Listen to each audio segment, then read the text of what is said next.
반갑습니다. 자동차에 대한 지식을 귀에 심어주는 오토큐 사운드입니다. 이 시간에는 타이어 수막 현상에 대한 주제로 여러분의 귀를 시원하게 파드리겠습니다. 여러분도 수막 현상에 대해서 많이 들어보셨을 텐데요. 누군가 나에게 수막 현상이 무엇이냐고 물어본다면 여러분은 자신있게 대답할 수 있으신가요? 대부분의 운전자분들은 두리뭉실하게 설명을 할 겁니다. 하지만 이제부터는 정확히 알고 상대방에게 말해주는 운전자가 될 수 있습니다. 매년 도로에 고인 빗물 때문에 균형을 잃어 교통사고로 이어지는 경우가 발생되는데요. 이런 교통사고의 원인은 타이어와 물 사이에 생긴 수막 현상 때문입니다. 여기서 수막 현상이란 비에 젖은路면을 주행할 때 트레드홈 속에 물이 가득 차게 됩니다. 이때 배수가 정상적으로 되지 않아서 수막이 발생되게 됩니다. 그로 인해서 자동차의 타이어가路면에 접착되지 않고 물 위로 떠서 미끄러지듯이 진행되는 현상을 의미합니다. 그럼 수막 현상이 발생되면 어떤 위험이 생길까요? 수막 현상으로 인해서 타이어의 접지력이 현저히 떨어지게 됩니다. 그럼 당연히 멈춰야 하는 위치에서 제대로 멈추지 못하게 되며 대략 제동거리가 1.5배 정도가 길어지게 됩니다. 우리들은 여름철 빗길에서 발생되는 사고들을 TV 혹은 인터넷을 통해 많이 보셨을 겁니다. 제3자 입장에서는 바보처럼 왜 저런 곳에서 사고를 내는 거지? 혹은 운전 연습을 제대로 안 해서 사고가 나는 거야 라고 말할 수 있습니다.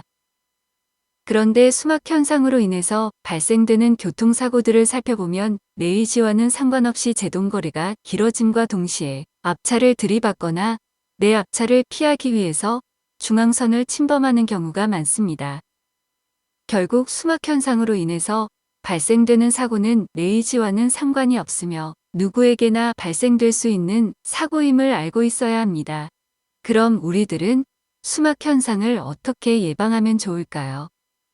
첫 번째, 감속 운전을 합니다. 평소 우리들이 운전하는 속도보다 대략 20% 정도 이상 서행한다는 생각을 가지고 운전하는 게 좋습니다. 특히나 길에 자동차가 없다는 이유로 80km 이상 달리는 경우가 많은데요. 이런 경우 수막 현상이 발생될 확률이 더 높아지기 때문에 최대한 감속 운전을 하시고 앞차와의 거리는 평소보다 널찍하게 잡고 운전하는 게 안전합니다. 두 번째, 내 자동차 타이어 마모 상태를 확인하세요. 타이어 트레드가 적정 수준 이상으로 마모가 되었다면 필수적으로 타이어 교체를 고민하셔야 합니다. 평균적으로 트레드 홈 깊이가 3.2mm부터 배수 능력이 떨어지게 됩니다. 참고로 새 타이어는 7에서 8mm 정도로 보시면 됩니다. 그런데 수치로 듣기에는 조금 어렵지 않나요? 이때는 동전을 사용하거나 직접 손으로 만져보시고 홈 깊이가 처음과 다르게 깊지 않다면 가까운 타이어 매장을 찾는 게 현명합니다. 세 번째, 타이어 공기압을 체크해 주세요.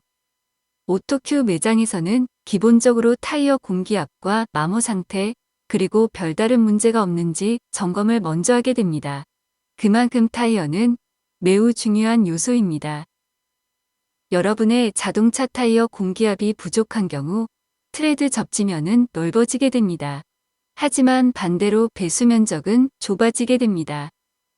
그럼 당연히 배수 기능이 저하되게 되며 수막 현상이 발생될 확률 역시도 높아지게 될 겁니다. 평소 타이어 공기압은 적정 수준을 유지하는 습관 및 관리가 필요하겠습니다. 여러분도 앞서 말씀드린 내용 3가지를 잘 기억해 두시면 안전운전에 도움이 되실 겁니다. 혹시라도 전날에 비가 많이 왔거나 현재 운전 중에 비가 오고 있다면 평소보다 속도를 줄여 운전하시고 무리한 핸들 조작을 피하는 게 좋습니다. 특히나 급커브길에서는 급하게 핸들을 조작하기보다는 평소보다 더 여유 있게 컨트롤 해주시는 센스가 필요합니다. 요즘 날씨가 계속해서 더워지고 있는데요. 다들 평소보다 건강에 신경 쓰길 바라며 항상 자동차 운전은 내 생명과 연관되어 있음을 인지하시고 안전운전하길 바랍니다. 감사합니다.